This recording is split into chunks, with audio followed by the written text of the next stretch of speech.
E eu então fui. E depois, você pensa que eu imaginei ser candidato a vereador uma vez? Nunca me passou pela cabeça. Mas quem te incentivou de você virar um candidato a vereador? Veja, eu não fui vereador. Eu fui candidato a deputado a governador de São Paulo em 82. Eu, Franco Montoro, Reinaldo de Barros, Cláudio, Jânio Quadros. Era assim, eu fui candidato. Eu pensei que eu ia ganhar as eleições. Cara, sua eu estava primeira foi famoso, de eu estava governador? famoso por causa das greves. Eu estava famoso. Eu ia pro interior de São Paulo, era gente na rua aqui. As pessoas não imaginavam como é que eu juntava tanta gente na rua. Eu dava autógrafo. Tinha um livro que foi lançado meu chamado Lula, Entrevistas e Discursos. Eu descia do palanque, lá tinha que dar autógrafo, sabe? Eu pensei que eu ia ganhar as eleições. Puta merda, só tive 10% dos votos. Fiquei em quarto lugar, perdi até do Jânio Quadros. Mas de primeira? Mas eu achei que eu Tava ia ganhar. convicto. O comício do encerramento da campanha no Pacaembu. Você não tem noção a quantidade de gente. Que ano que era, Lula? 82. 1982. Você não tinha nem nascido, cara. Não. Até não tinha nem nascido. Não tava. Aí eu fui lá e aquela multidão de gente, sabe?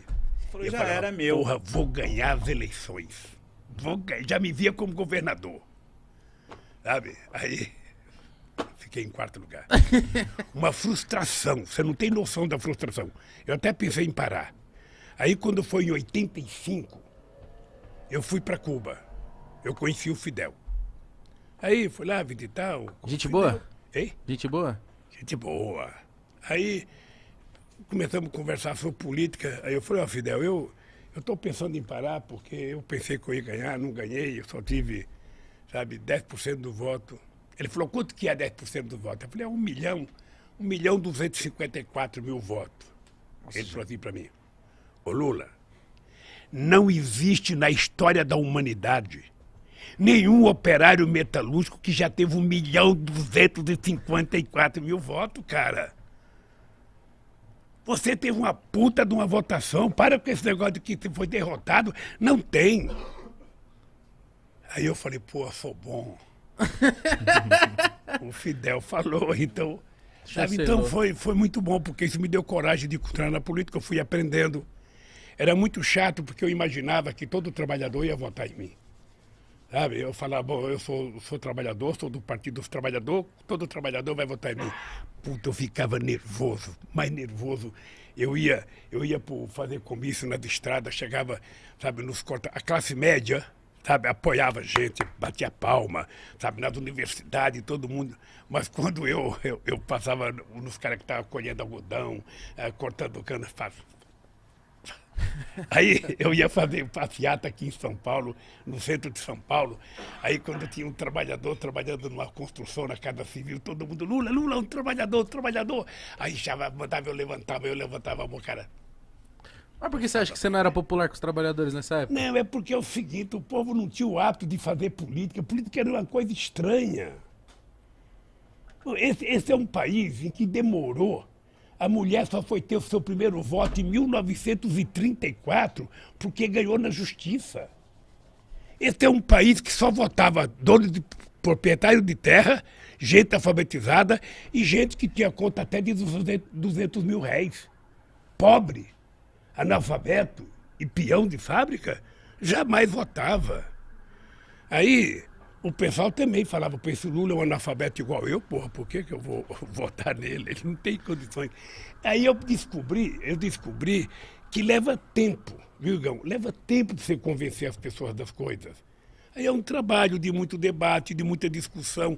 Quando eu passo num lugar que eu vejo um cara ser contra a política, eu não acho ruim.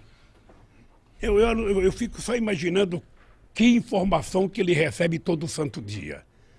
Porque eu tenho uma coisa que eu falo para a juventude o seguinte, olha, ô Igão, você pode não gostar de política. Tá? Você pode dizer, eu não gosto de política é tudo ladrão, Lula é ladrão, sabe, Haddad é ladrão, Fernando Henrique Cardoso é ladrão, Bolsonaro é ladrão, Dória é ladrão. Você pode dizer tudo o que você quiser.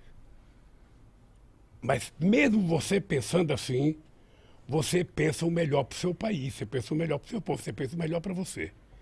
Então, se você acha que todo mundo não presta, você tem que decidir escolher um cara que presta.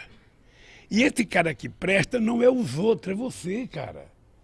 Então, coloca o político que você tem dentro de você para fora e seja você o político decente, sabe, porreta, sabe, que você quer. Não tem outro jeito. Você não pode querer que eu seja a pessoa que você quer que eu seja. Não, eu sou eu. Agora, se você quer um cara top, Aí é você, Mitico, é você, Igão. É assim que se faz as coisas. A política no Brasil não dá certo porque as pessoas não têm compromissos ideológicos. As pessoas são eleitas porque são eleitas. Mas eu acho, ó, por exemplo, se eu me candidatar, vou falar, rapaziada, a gente fez uma fama bacana aqui com o Podpah, a galera já me conhece um pouco. Vou falar, galera, ano que vem eu vou quero virar deputado, sei lá.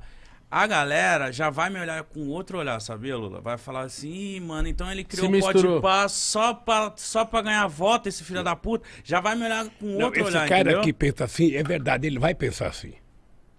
E é normal que ele pense assim. Porque a vida inteira na política se tirou proveito da inocência do povo. Sim. Eu morava na vila, quando eu fui morar no Parque Bristo, chegava em época da eleição e morava numa... Se você for na ribanceira que eu morava, você nem sai hoje se chover. Eu morava numa ribanceira que quando eu saía para trabalhar, eu colocava galocha. Você não sabe o que é galocha? Galocha é uma bota de borracha. Eu colocava aquilo para poder atravessar no barro, chegava na padaria, tirava minha galocha, embrulhava no jornal, colocava embaixo do braço, ia trabalhar, na fábrica lavava, quando eu voltava, chegava na padaria, colocava a galocha. Eu morava num lugar desgraçado, cara. Quando chegava na época da eleição, aí aparecia lá, os caras colocavam poste na rua, sabe? Jogando poste, ia jogando guia, ia jogando sarjeta, vai melhorar a rua. Aí o povo votava naquele palhaço lá. Aí quando passavam as eleições, passava um caminhão recolhendo as guias, recolhendo os postes. Então o povo está acostumado a isso, então é normal. Mas você tem que convencer as pessoas por que você quer ser deputado, o que você pretende fazer lá. Faça um programa e apresente para o povo. Eu quero ser deputado porque eu quero fazer isso, isso, isso e isso. Se eu não cumprir, eu desisto. Faça uma coisa séria que você vai ver como é fácil fazer. Sabe, agora você pega um cara de televisão, o cara fica falando bobagem o dia inteiro na televisão, faz bobagem, bobagem, bobagem, e fala, você é candidato. Aqui em São Paulo nós temos alguns que vocês conhecem. Eu não vou falar o nome porque eu não quero falar o nome de ninguém. Mas aqui vocês conhecem muitos em São Paulo. Aqui tinha programa de rádio de cara famoso, sabe? Afonado Javade, Gil Gomes, esse acho que não existe mais. Sabe? Que passava um ano, fazia sucesso, todo mundo era candidato. O que fizeram como deputado? Nada. Então você tem que exigir compromisso. Se você quiser um dia ser candidato, não seja candidato porque você quer ser deputado. Você tem que ser candidato porque você tem alguma coisa que você acha que é sério para fazer e você tem que colocar isso no papel e mostrar para o povo, olha, eu quero fazer tal coisa. Sabe, por exemplo, se não tiver compromisso, aí você elege só fazendeiro, você elege só empresário. Ninguém coloca que é fazendeiro para ser candidato, ninguém coloca lá, vote no Igão, sabe, fazendeiro, ninguém vai votar. Aí você vai colocar voto no Igão, um cara, sabe, contador, advogado, sabe, youtuber. Um youtuber. Aí ninguém vota, não. Mas não sabe o que você pensa ideologicamente. Sim. É preciso a pessoa dizer o que pensa, Sim. de que lado ele está, quem que ele vai defender. Esse dia eu vi uma coisa fantástica. O quê? Uma catadora de papel em Brasília. Aí eu fui fazer uma reunião com os catadores de materiais recicláveis. E aí uma mulher falou assim, o presidente Lula, eu fui num debate, e aí uma mulher perguntou para mim, o que é ser de esquerda ou de direita? Ela falou assim, muito simples, de direita é quem defende o rico, de esquerda é quem defende os pobres.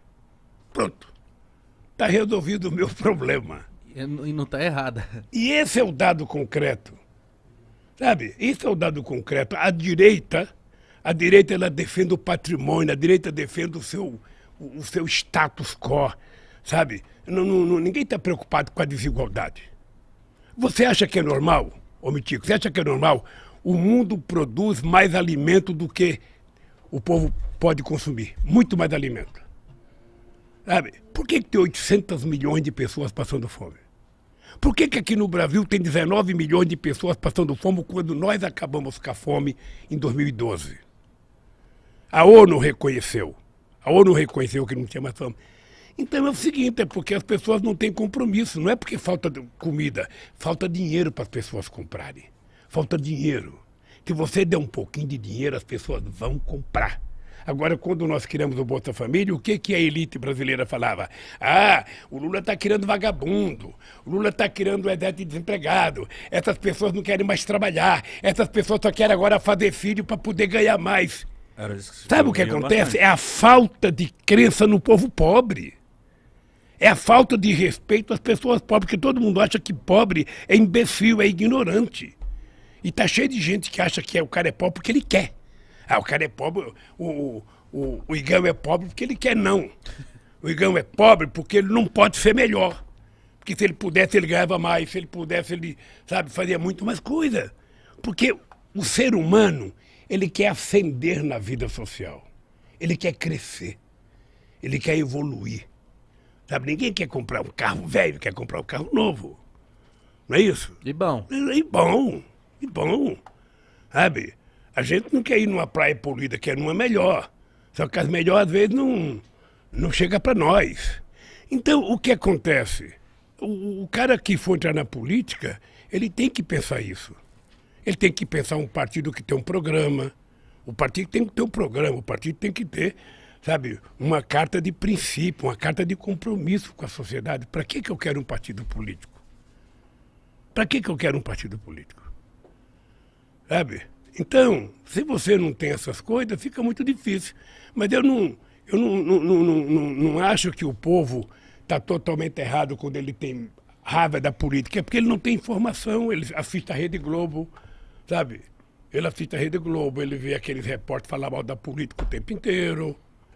Sabe? Então eles ficam pensando, ele vê esse radialista que só fala de crime, crime, crime, crime, crime, ou seja, parece que está incentivando o crime, sabe? Ser candidato, ele não tem noção. Então nós é que temos que dar noção, nós é que temos que trabalhar a formação política, nós é que temos que fazer com que as pessoas conheçam, sabe, a realidade desse país. Discutir economia, discutir, eu acho interessante. Quanto mais politizado você for, mais porreta você será. Pode ficar certo. Eu sei. Quanto mais politizado você for. Você não precisa nem dizer se você tem partido, se você... o que você pensa ideologicamente.